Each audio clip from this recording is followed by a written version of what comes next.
Alright, hello. I am back with another video game. This is Celeste. I am ready to go, actually, whenever. Does anyone have any suggestions? For the name of the file?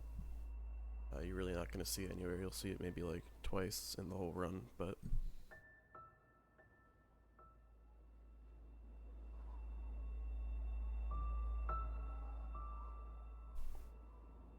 we'll fix that echo real quick.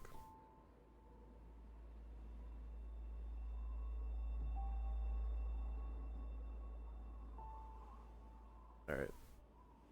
If that's all good then.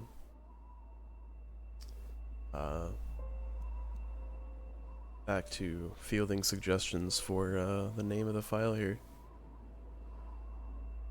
If any. If not, we can just play with Madeline. It doesn't really matter, like I said, but now's your chance to see something for maybe like a second in the whole game.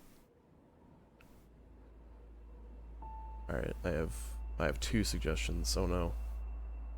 Let's play with lowercase SRROC. I can spell. Alright. So I'm ready to go. Let's count it down. 3, 2, 1, go. Alright, so this is Celeste. It's another indie platformer, 2D. You have 3 buttons: jump, climb, and then dash, which we'll get in a second. This is the prologue. Very straightforward. As long as I don't die, it's good. Doing little bunny hops here to make it go a little bit faster. It's like 2 frames per hop. And that's prologue. So first chapter, Forsaken City. We now have the dash, which is the cutscene that I skipped at the end of prologue, so now we can use dash. And dash is good. It lets us do a lot of speed-based things.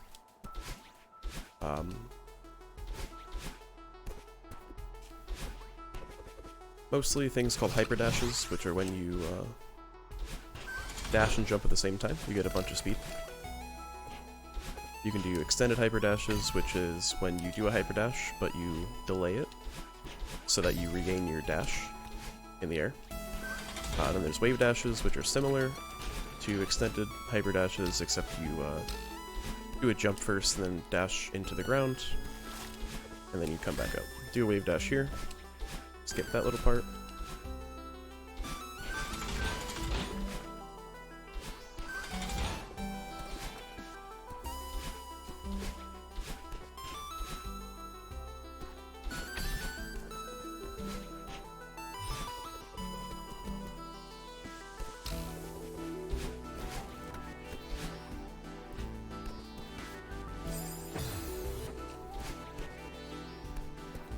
Do a little skip there to get through that.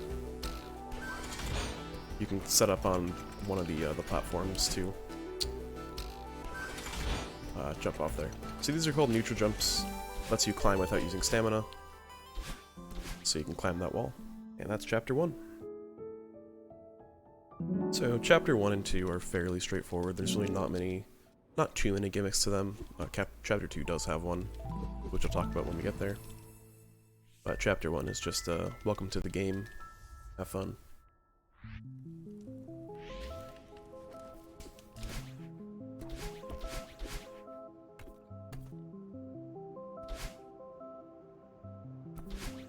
Alright, so in chapter 2, first part's really straightforward. There's nothing.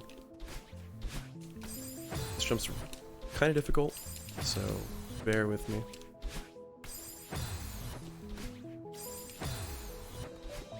There we go. That works for some reason. You go up and then back, you get the ability to skip the cutscene.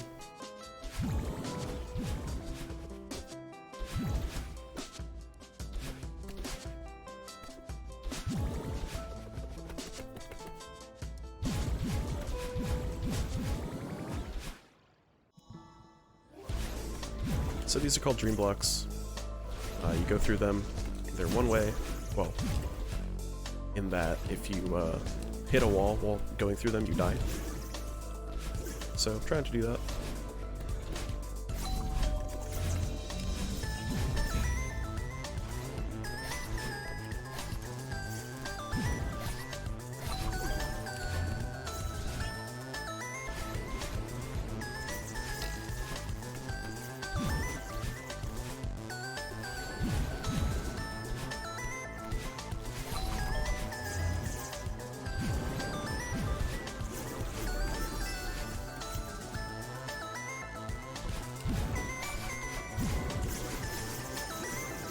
Alright, so that section's pretty difficult.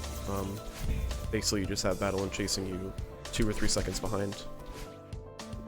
So just don't retrace and everything, but the rest of this is just platforming to the end. The movement here is super tricky just because of how the terrain is made.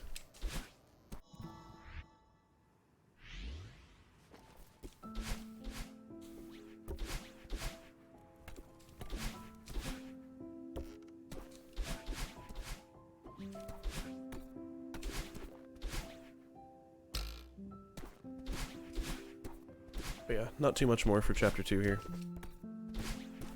Just movement, really.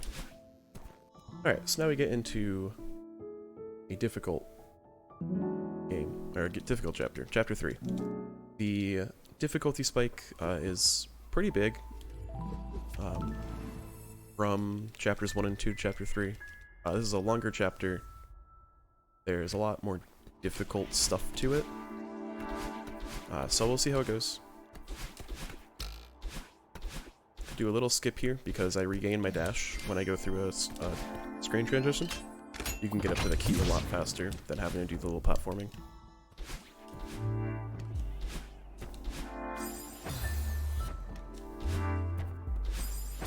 Okay. Guess I'm just going to be forced to take my time. There we go. So I got a strawberry. They don't really mean anything for any percent. We'll get 2 throughout the whole run.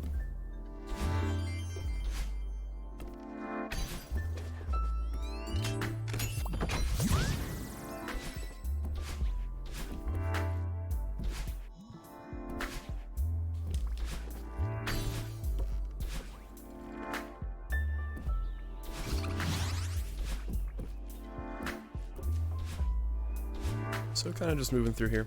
Nothing super special yet. These fuzzy enemies are on cycles. If you die, the cycle's a little bit delayed, which makes the whole room different, really.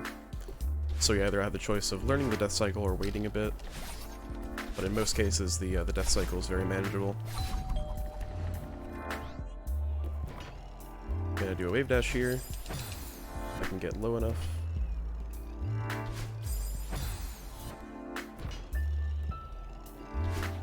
There we go. There we go.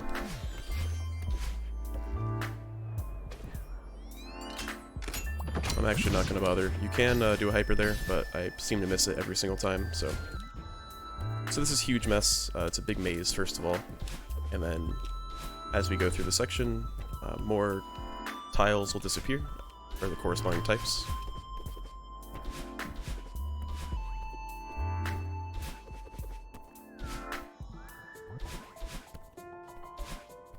So first I'm going to go down this way.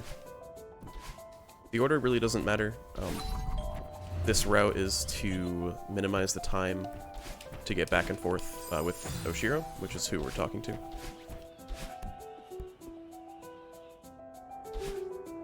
But it does not matter what order you press the buttons in. I'm going to go for a spike jump here.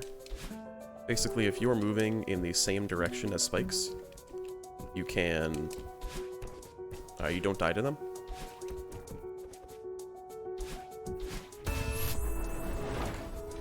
So that's used to skip that little area. There's going to be one more later. Next we're going to go up.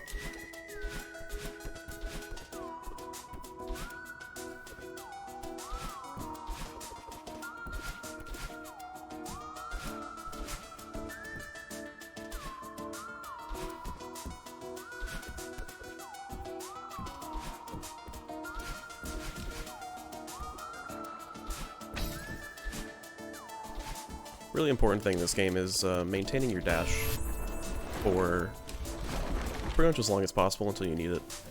Because with things like some of the areas in there, you can just skip what's required by just having a dash where you're technically not supposed to, by carrying momentum into the screen or something.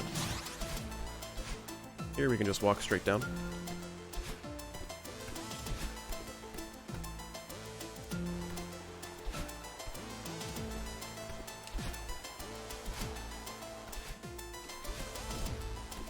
Alright, and that's the third button.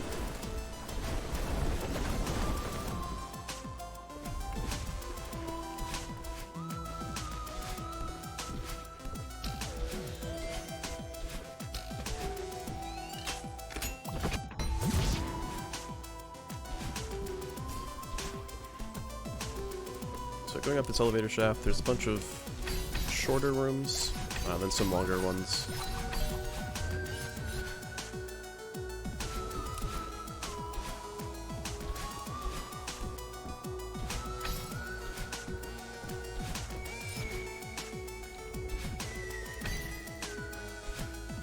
That was not the angle that I inputted. I am actually playing on D-pad, unlike last time. Alright, so I'm gonna go for a trick here. Probably not gonna get it. Basically just involves trying to dash through these fuzzies. Go for it 2 more times. Alright, so that's what's called the demo dash. It's pixel perfect, and it lets you go through the wall of fuzzies by making Madeline's crouch hitbox the size when she dashes, and that's just big enough to get through that area, but it's difficult, and sometimes it just doesn't want to work.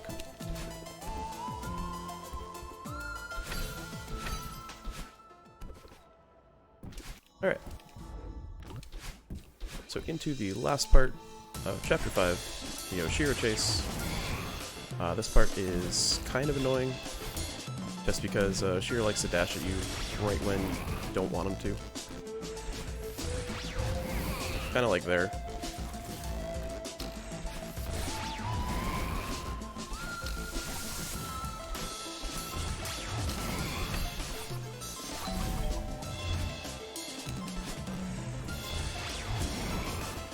If you do jump on them, you get a dash back, but that's really not used here.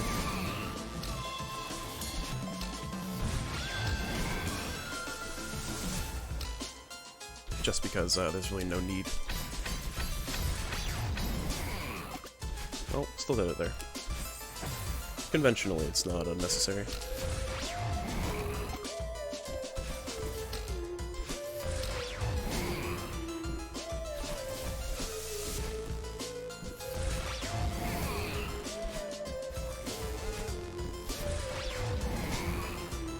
Alright, and that's Chapter 3.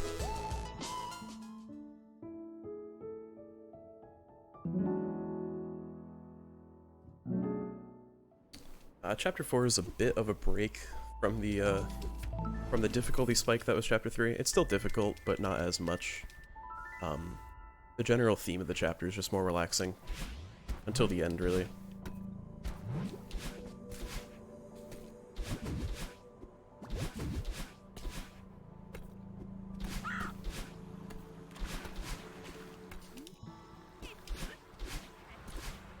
So, we get introduced to wind. Wind is terrible. But, dashes and hyper dashes don't really get affected by it. So you can kind of just dash through without much issue.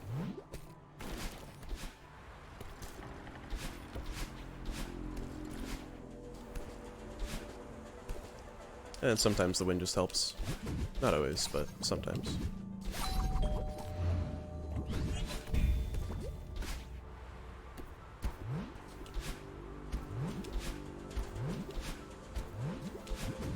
Alright. Climb this wall. Because the wind's pushing me into it, stamina doesn't matter. Do another spike jump here. Maybe. I'm gonna do some wall bounces here. Wall bounces are when you dash into a wall, you get more height off of the jump.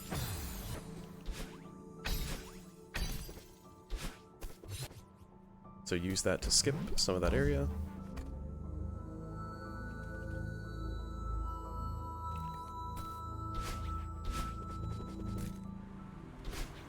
Back to wind. It's not too bad here, I say, having died.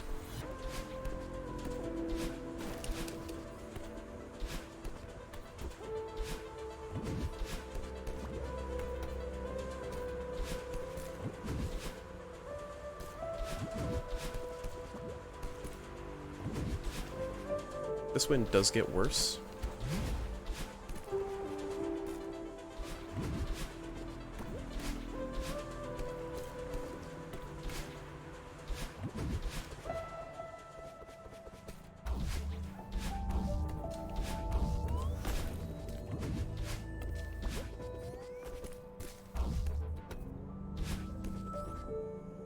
Alright, and this section's basically just an auto-scroller. Just get to the end, hit that key, and then just wait. It is possible to skip this if you're TAS, which means that some person's probably going to do it eventually. So that's the theme with this game. All the TAS strats end up becoming RTA viable strats, in a sense, because people are really good. Alright, so now we got Strong Wind, and it's annoying.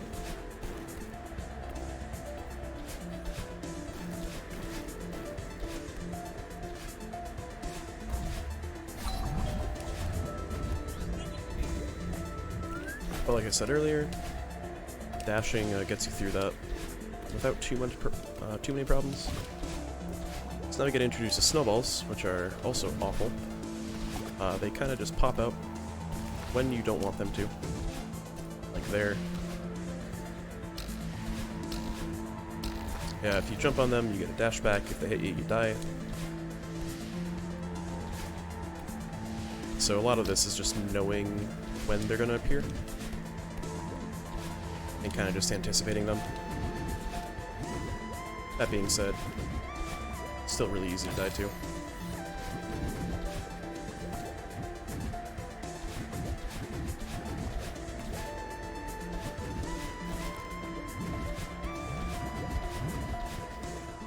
Alright, last room. Get good wind.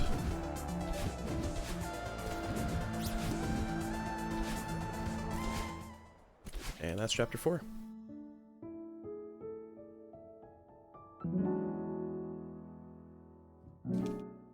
So, back to the difficulty spike. We have chapter 5. It's easier in the speedrun than it really is casually, just because this is a very maze-like level, and you're expected to be kind of just running around everywhere. But we can do some skips that make us not have to do that. It also introduces these blocks that move when we dash. They'll be useful later.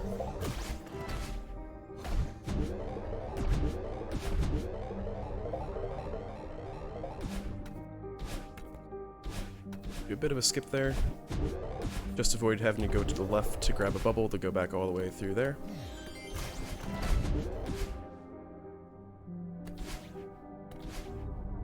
Keys are the main focus of this level. You're intended to collect a lot of them, but we only really get one, I think, which was that one.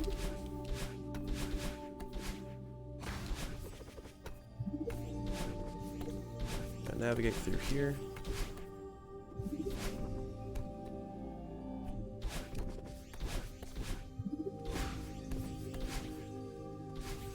So normally we would need a key here.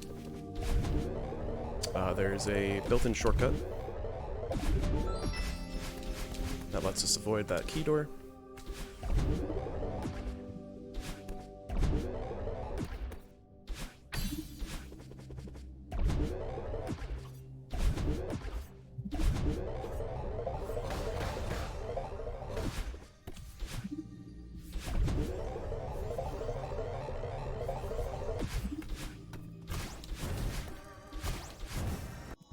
Alright, so in this next section we get to play as one of the enemies, which is, these are called the Seekers. They are really annoying.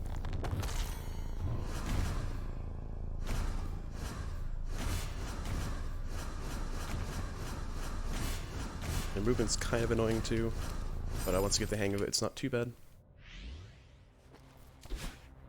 And now we start the second part. So there's going to be 4 cutscenes here. Skip all of them, because they're long.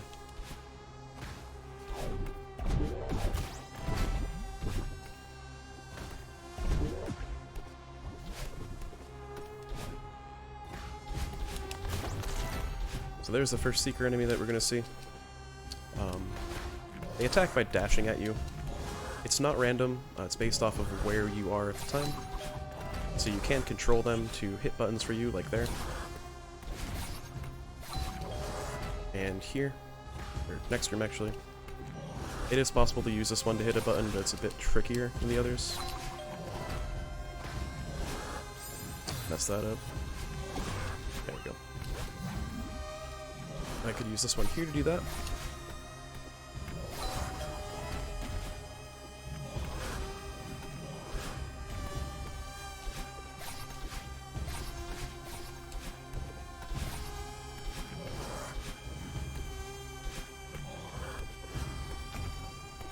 The Seekers also break these orange blocks that have been running around, so you can kind of bait them into hitting that.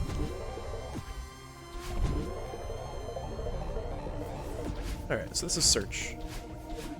And you're intended to find 2 keys to bring a bubble all the way to the left. That's slow. So we can do what's called Search Skip. That's Search Skip. You basically just do an extended hyper to the left. I don't really know what I expected there. You extended hyper to the left and just avoid it.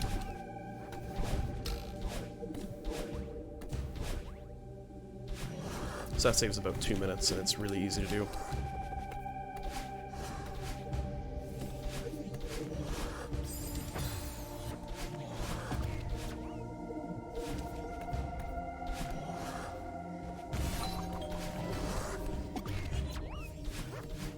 Alright, now we start the last part of this section. This is Theo. He's kind of been a supporting character so far in the game. You can meet him as early as Chapter 1, I believe, but we don't, because it's not really important. But now he's stuck in some crystal thing, and we gotta free him. So the mechanics while holding Theo are pretty interesting. Momentum is weird. I don't really know how to fully describe it, but it's very easy to just gain a bunch of momentum from how fast you're moving, how fast Theo's moving. And doing these levels fast is really difficult.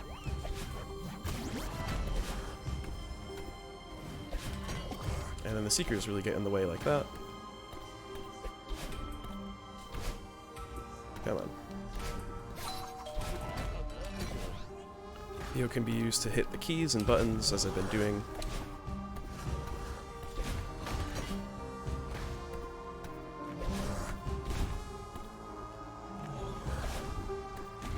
You can actually kill the Seeker there. They have a unique death sound, but there's really no good way to do that effectively without using a bunch of time to set it up. So this is the last room for Theo.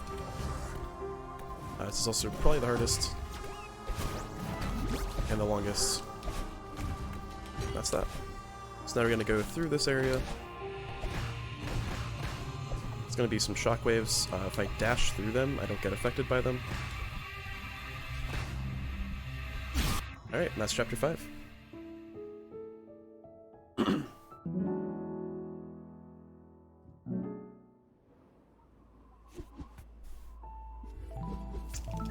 Moving into Chapter 6, the first part's really peaceful, but the rest of it's kind of a mess. It's pretty difficult.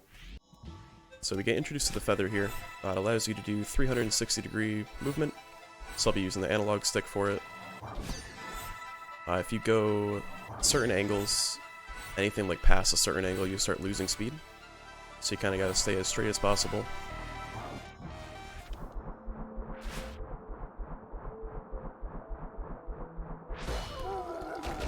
So these moving blocks move when you hit them.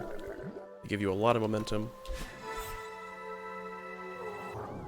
They're going to be used in a little bit later.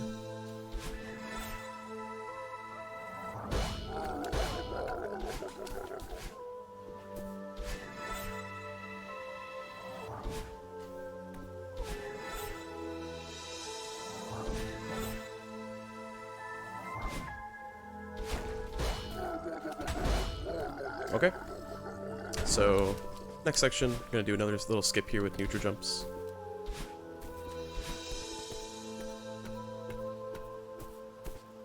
That skips a good section there.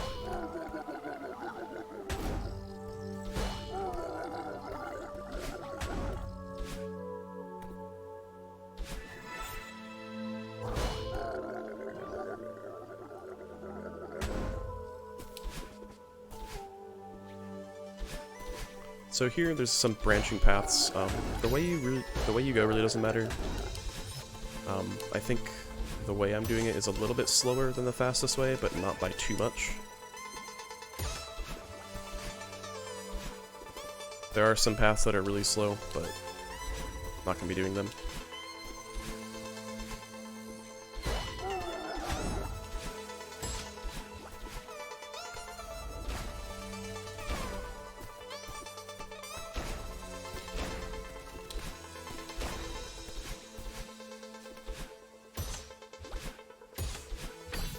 These bumpers are basically just pinball bumpers. After you hit them, they kind of deactivate for a little bit, so you can't hit them consecutively. They deactivate for like a second.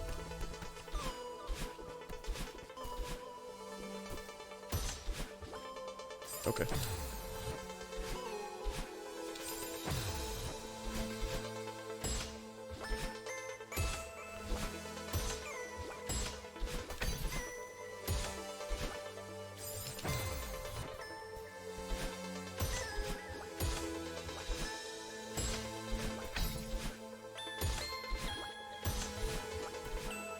Alright, so we're gonna fly a little bit. Fly again.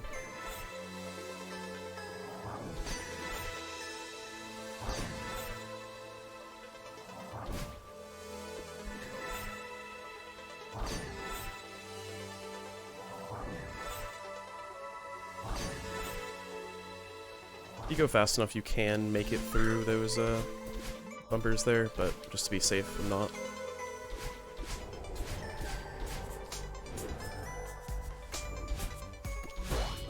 Alright, so now we fall to the beginning of kind of the last section.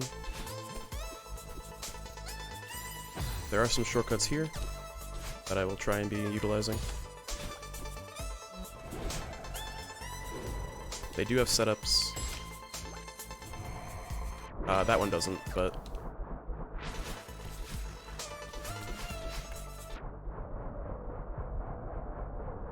Swimming basically just consists of dashing. That's the fastest way to do it. Just difficult because the swimming physics are a little slippery. This is why there's not a full-on water level.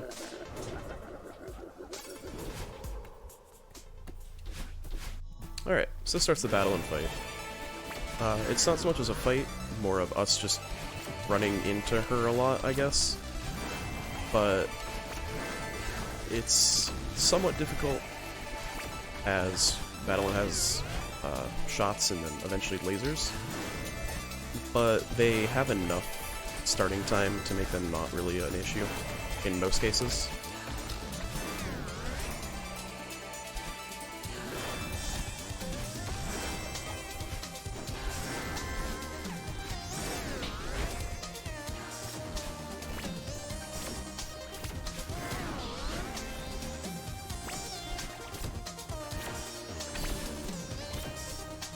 That one's kind of difficult, just because sometimes that last shot can get you. The lasers are pretty much always not an issue. Some cases like that one, you get close, but it's not too bad.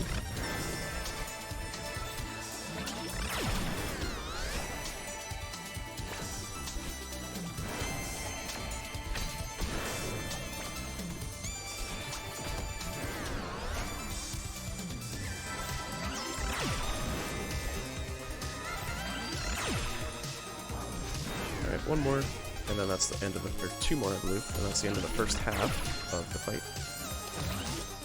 It's kind of broken up into two separate sections.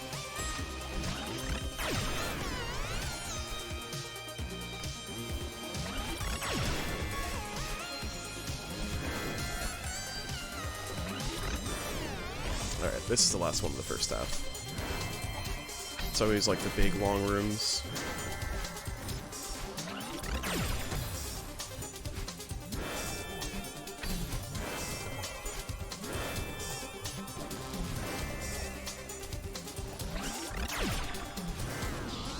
Alright, so we get a little bit of a break, some cutscenes-ish. Alright, now the second part. So now the platforms are going to be moving before we do, pretty much. Before they moved after I hit.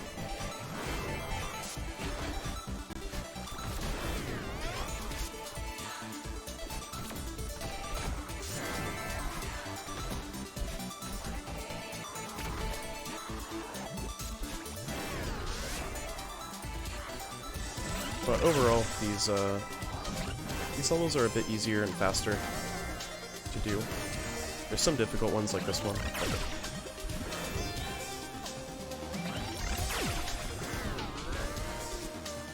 But this is the last room of the whole fight, so it's a lot shorter.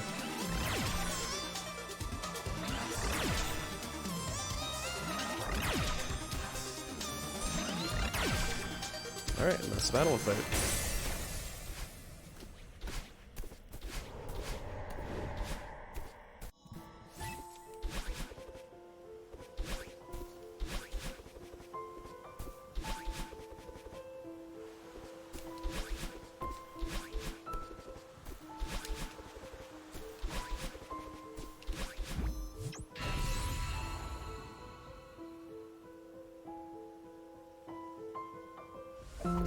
And that's the end of Chapter 6. So, next is the final chapter of the game, Summit.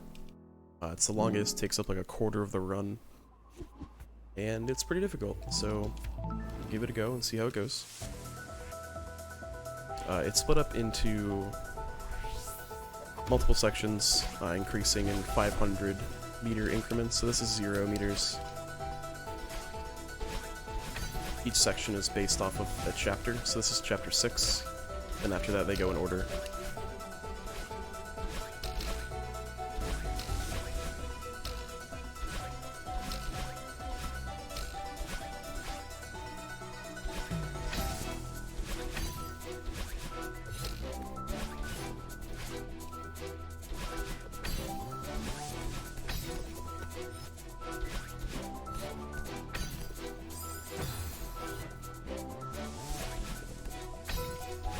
Carrying momentum is really important for a lot of these.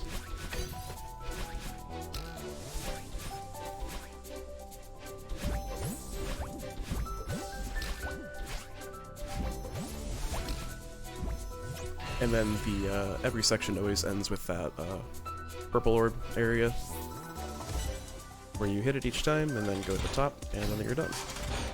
So this is Chapter 1. And then each of the levels, each of the sections has the same gimmick as they did in the regular chapter. So Chapter 2 is going to have dream blocks, Chapter 3 has the fuzzies, etc.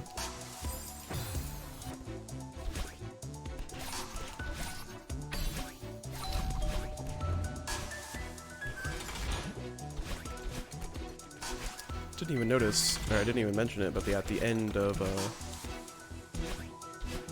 Chapter 6, we got a second dash, which obviously I've been using this whole time.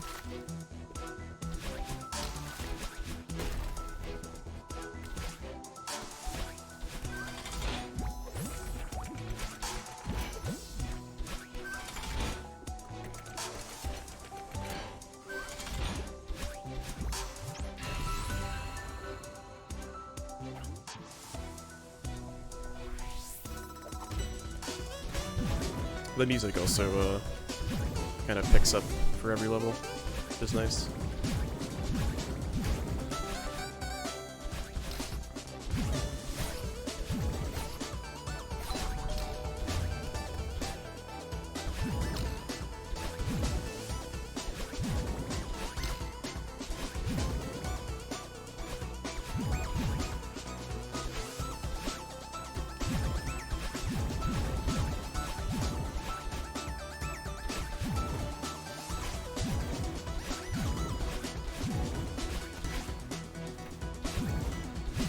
I also didn't mention this back in Chapter 2, but you can jump out of dream blocks, and that maintains a lot of your momentum out of them, and it also doesn't use a dash, so that's used to just keep at the speed you have in the dream block, because they send you really quick. Alright, 1500, probably the hardest, just because cycles are difficult.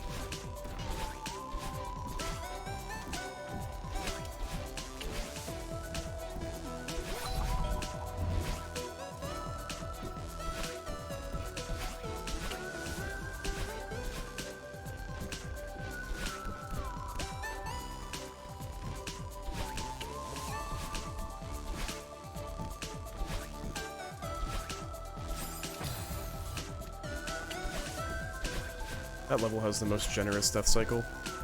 You just walk off and you make it.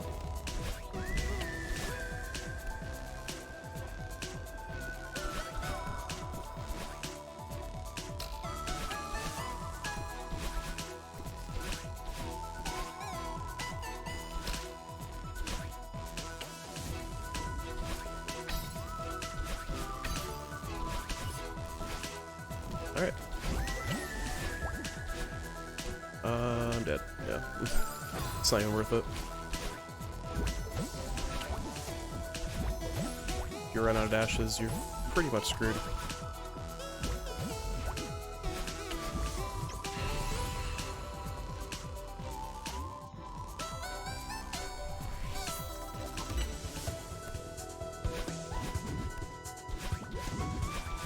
Alright, Chapter 4 brings back clouds and green orbs.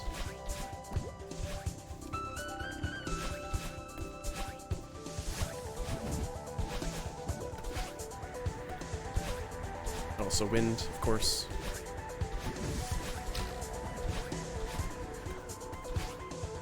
And snowballs. Because who could forget those?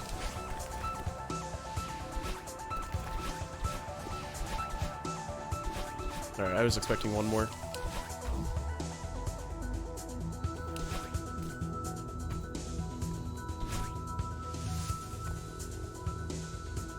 Another auto-scroller here. It is possible to skip this one. It's a bit easier than the one in Chapter 4, but it's still really difficult. And I'm not sure exactly how much time it saves.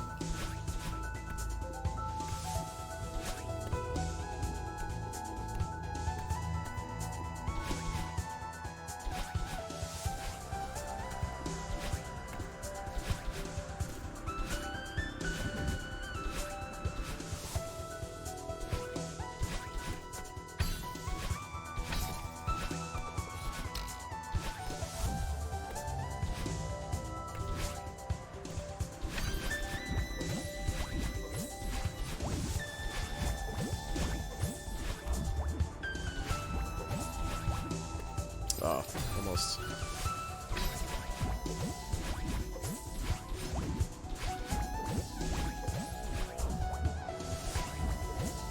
There we go.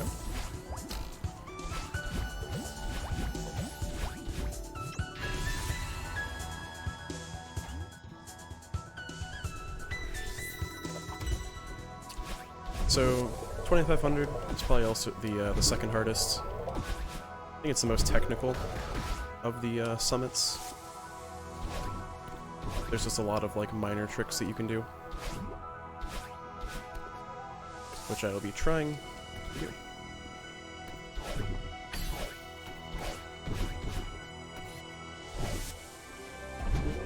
First one's here. Do another spike jump.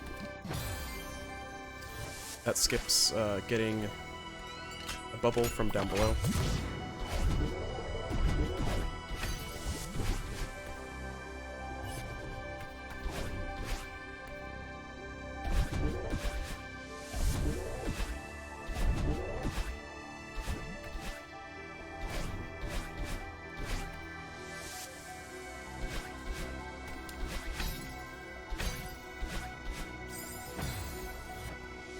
Hopefully I can get gate skip here.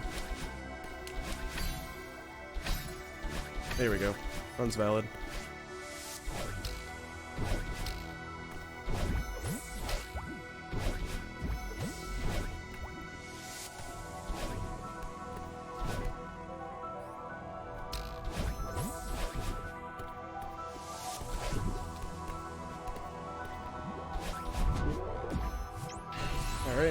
to cap it off, we have 3K.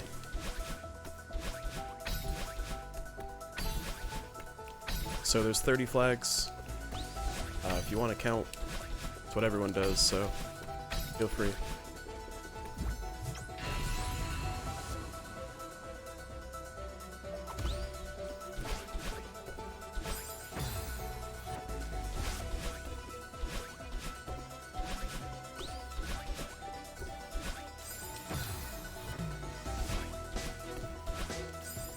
If I can get a wall bounce here, that'd be cool.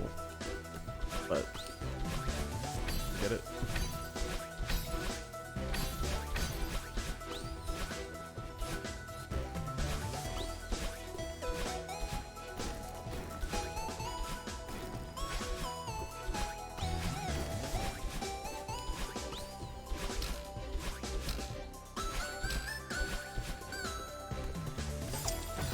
Alright. 22 is always like a weird, tricky one. Especially now that I have the downdraft, it's kind of really annoying.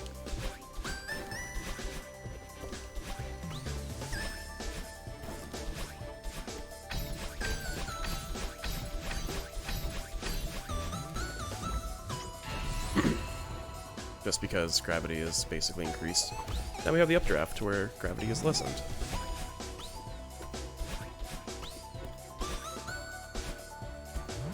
And it leads to some very floaty gameplay.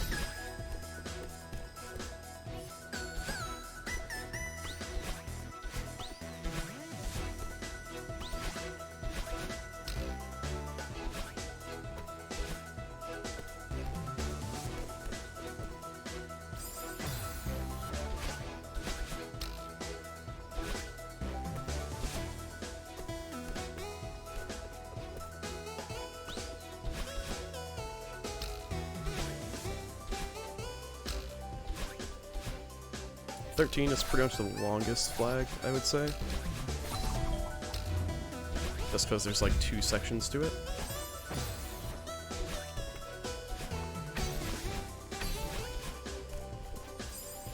You can skip that with a neutral jump.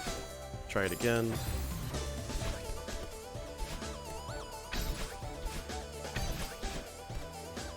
Alright, I'm not gonna bother.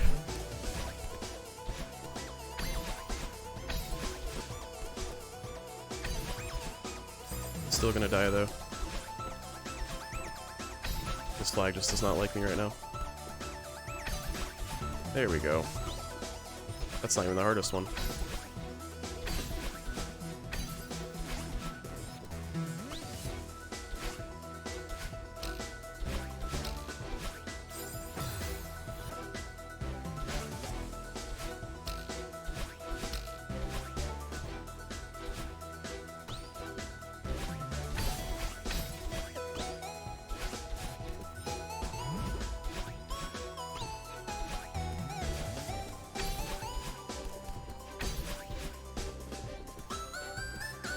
Alright.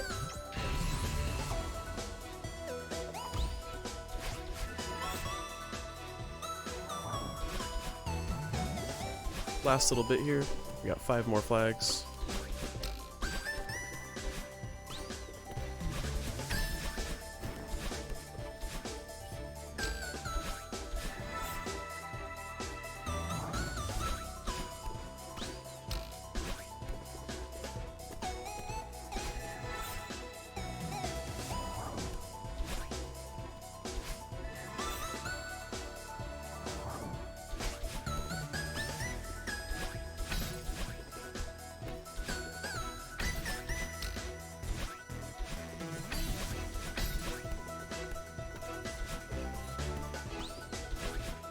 Time is when I skip the cutscene at the top.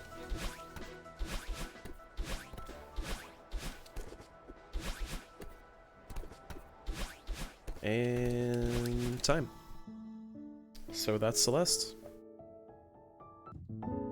In-game time is of course different than RTA. It's by about 4 or so minutes. Get to see our deaths here. Definitely gonna be a high number. 50 only. Alright, well, that was actually pretty good. So, thanks for watching this game. That's the second of 2 indie platformers that I have this marathon. And that's about it for me. Up next is Uso, and I believe we'll be switching restreamers, so stream's gonna go down real quick, and I'll be right back up. Alright.